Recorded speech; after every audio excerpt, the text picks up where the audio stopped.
my channel. Kali ini aku akan berbagi cerita kriminal di Indonesia yang aku rasa sebagian dari kalian pasti nggak asing nih sama namanya. Tapi sebelum kita mulai ceritanya, subscribe dulu channel aku dan jangan lupa aktifin tombol loncengnya supaya kalian nggak ketinggalan video-video aku berikutnya. Oke, langsung aja kita mulai ceritanya. Rian Jombang, nama aslinya adalah Ferry Idham Heriansyah, di mana dia tega membunuh orang hanya karena tersinggung, guys. Rian Jombang ini diperkirakan sudah membunuh 11 orang dalam waktu 2 tahun. Penemuan tersebut berawal dari ditemukannya satu tas dan satu plastik berisi 7 potong bagian tubuh manusia yang terletak di Kebun Raya Ragunan pada hari Sabtu tanggal 12 Juli 2008, guys.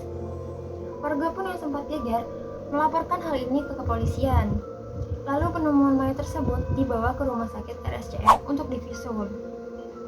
Dan diketahui korban tersebut bernama Heri Susanto, seorang pria yang diperkirakan berusia 40 tahun, yang memang sudah dilaporkan 2 hari sebelumnya karena menghilang. Jadi sebelumnya keluarganya sempat melaporin ya ke polisi. Dan habis itu polisi mencari informasi lebih lanjut lagi nih mengenai Heri. Dan diketahui Heri adalah seorang manajer di perusahaan swasta dan bisa digolongkan orang berada karena ia seorang manajer. Dan saat ditemukan jasadnya, tidak ditemukan identitas lainnya.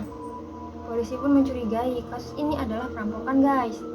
Akhirnya pun di-track data terakhir perbankan milik Heri.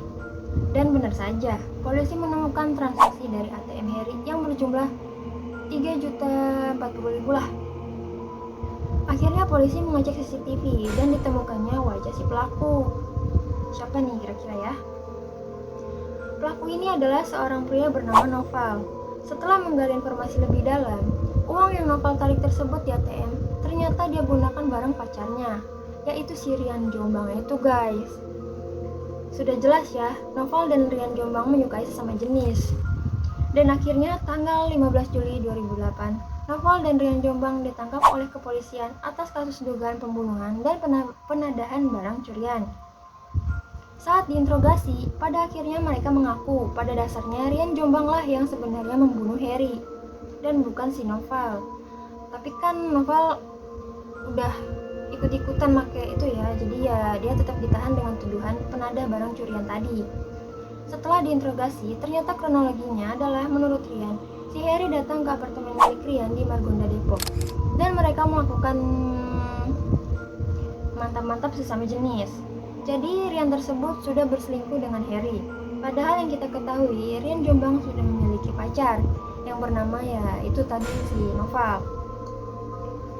Dan masalah berawal dari Heri yang mengatakan, "Rian, bantuin aku dong biar bisa mantap-mantapan sama Noval. Tenang aja, nanti aku kasih fasilitas rumah sama mobil deh. Yang penting kamu bisa bantu aku."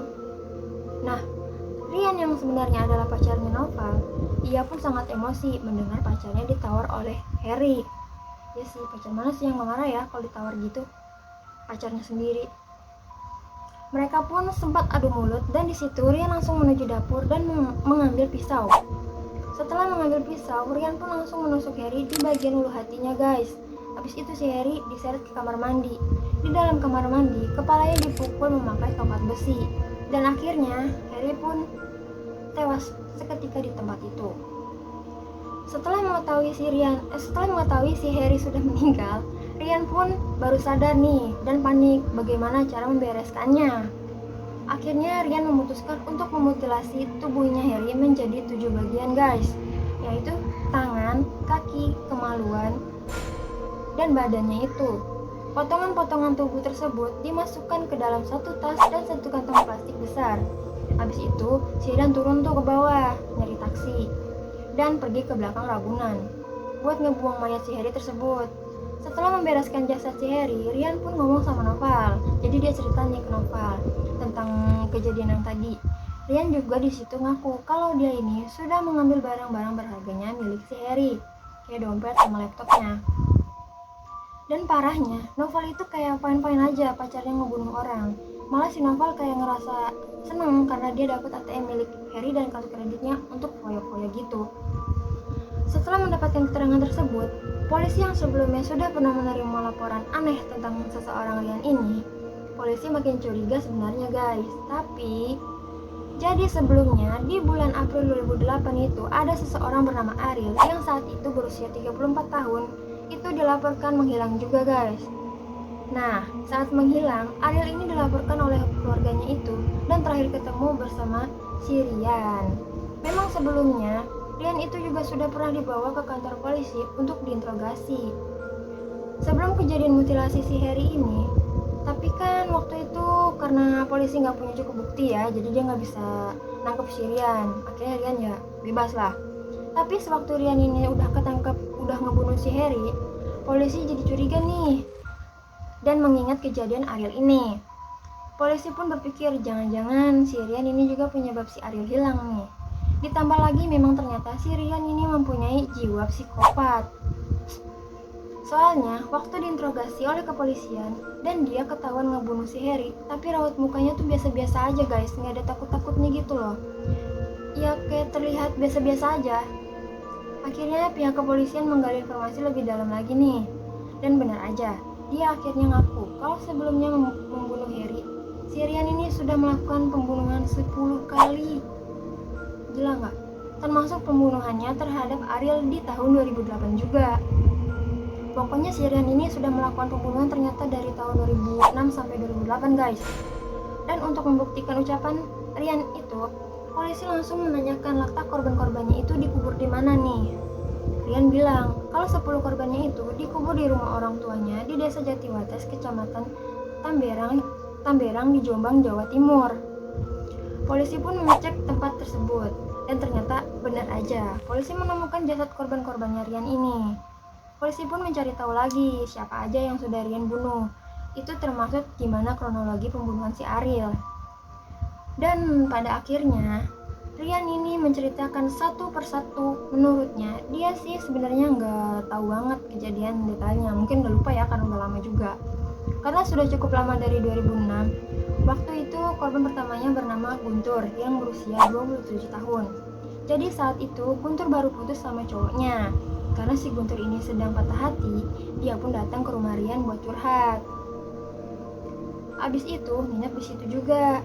Dan pada malam harinya, Rian ngaku dia kayak dibisikin sesuatu dan ngambil linggis buat mukul tengkuknya Guntur hingga si Guntur ini tewas. Aduh ya ampun.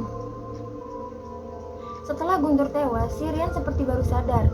Dia mengakunya semacam kayak kerasukan gitu loh. Tapi karena takut di penjara, akhirnya si Rian ini mencoba menghilangin jejak dengan masukin mayatnya si Guntur ke spray dan menggulung-gulungnya. Setelah itu dicoba buat dibakar.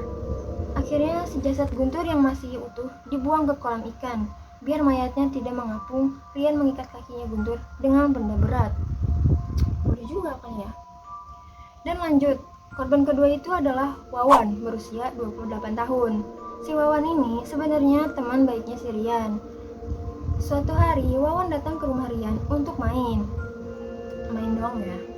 Tapi tiba-tiba ada seseorang menelpon Wawan dan bilang Rian ini sudah nikung pacarnya si Wawan. Provokasi banget. Akhirnya mereka berdua pun ribut masalah lelaki lagi. Akhirnya si Rian mengambil linggis dan langsung memukul kepala Wawan hingga tewas. Habis itu mayat Wawan dikubur di halaman belakang rumah orang tuanya. Dari situ Rian terus melakukan hal-hal mengerikan kepada korban-korbannya. Termasuk ada yang bernama Zaki dan Askoni. Dan modusnya dia beda. Zaki dan Askoni ini jatuhnya juga sesuka sama jenis guys. Karena mereka memaksa si Rian untuk enak-enakan mereka bertiga. Dan sebenarnya si Rian tidak mau dan terus dipaksa dan dilecehkan sampai Rian ini akhirnya muak dan langsung membunuh mereka berdua. Lagi-lagi pakai linggis nih guys. Dan selain korban laki-laki, si Rian pernah membunuh korban perempuan dan anak kecil. Jadi ceritanya, si Rian ini pernah bekerja sebagai guru senam dan terus ada anggota lainnya di situ yang bernama Neni. Dan Neni ini ceritanya naksir nih sama si Rian. Waktu itu si Neni ini datang ke rumah Rian beralasan untuk meminta buah pepaya di kebun Rian. Ya ampun, sampai segitunya. Ketika Rian mengambil buahnya ke belakang, tahu-tahu Neni ini datang meluk Rian dari belakang dan mencoba Rian untuk enak-enakan. pernikahan. Dan di situ Rian menolak dan Neni malah ngatain Rian karena ditolak. Si Neni bilang, susah banget lu diajakin enak-enak malah gak mau. Ya gimana gak aneh ya. Si Rian ini auto panas karena dikatain dan langsung menghabisi Neni memakai linggis. Dan waktu si Neni meninggal, ternyata anak si Neni ini melihat dan anaknya pun ikut dibawa guys. Karena si Rian tidak mau ada saksi mata, akhirnya sama Rian anak itu juga dibunuh. Padahal masih berumur 3 tahun guys. Setelah itu baru deh Rian membunuh Ariel yang dikabarkan hilang di tahun 2008. Jadi Ariel ini merupakan agent property.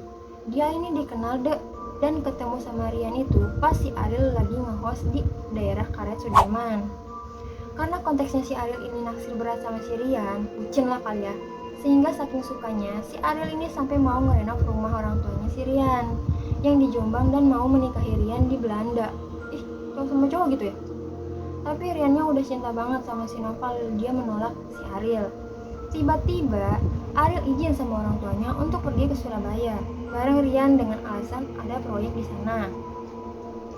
Ariel ini bilang ke orang tuanya kalau nanti sudah sampai di Surabaya dia bakal ngabarin. Tapi setelah itu nggak ada kabarnya lagi tuh guys, dia ngilang gitu aja. Yang namanya ternyata dia ini emang bukan ke Surabaya, melainkan ke rumahnya Rian yang di Jombang. Di sanalah Ariel dibunuh. Sialnya, tapi sewaktu Rian ini mau mengubur Ariel, ada teman Rian lainnya yang bernama Vincent itu datang mergokin nggak sengaja. Karena panik, takut ketahuan juga, si Vincent juga akhirnya dibunuh tuh sama si Rian. Gila Alasan si Rian membunuh korban lainnya yang bernama Aldo, lagi-lagi ini konteksnya juga suka sama si Rian. Laku banget kayaknya dia ya. Tapi si Rian tuh gak suka sama Aldo karena menurutnya si Aldo ini kurang cakep lah. Karena hal tersebut si Rian merasa tersinggung karena Rian merasa dirinya tuh paling cakep. Dan bisa-bisanya gitu si Aldo yang menurutnya kurang cakep itu bisa suka sama si Rian yang ya cakep lah menurut dia.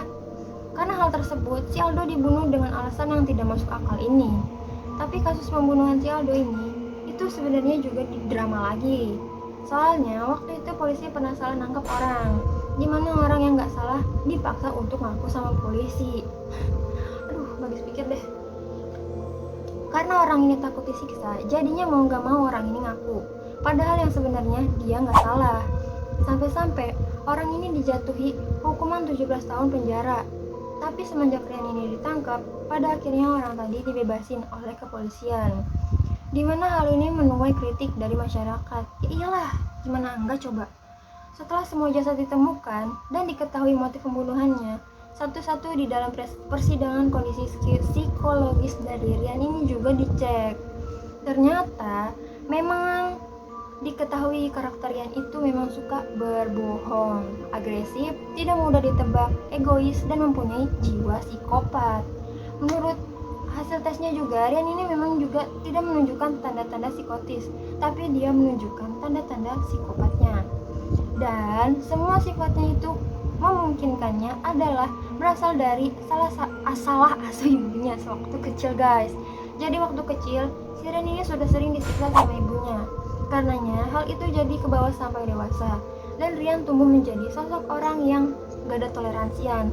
Jadi mati rasa mungkin yang gak punya hati. Setelah mempertimbangkan motif dan kondisi kejiwaannya Rian, pada April 2009, Pengadilan Negeri Depok menyatakan bahwa Rian bersalah dengan vonis eksekusi mati. Dan si Rian pun ngajuin banding nih di Pengadilan Tinggi Bandung dan Mahkamah Agung. Tapi keduanya tuh ditolak guys. Rian juga pernah mengajukan gerasi ke Presiden pada tanggal 1 Oktober 2009 yang bertepatan dengan Hari Pancasila untuk keringanan hukuman, yang mana dia memohon untuk hukuman mati diubah menjadi seumur hidup. Enak banget kalau kayak gitu. Tapi untungnya tetap ditolak karena kasus ini dianggap sangat berat guys. Setelah divonis mati, si Rian menuliskan sebuah buku di dalam penjara dan cukup terkenal juga bukunya, dimana buku itu berisi curahan hati si Rian saat dia ngebunuh korban-korbannya itu. Buku itu diberi nama The End of Rian yang mana hasil penjualannya semua dikasih ke ibunya. Dan itulah cerita serial dari negara kita sendiri. Oke guys, segitu aja cerita dari aku. Sampai ketemu di video-videoku selanjutnya. Bye bye.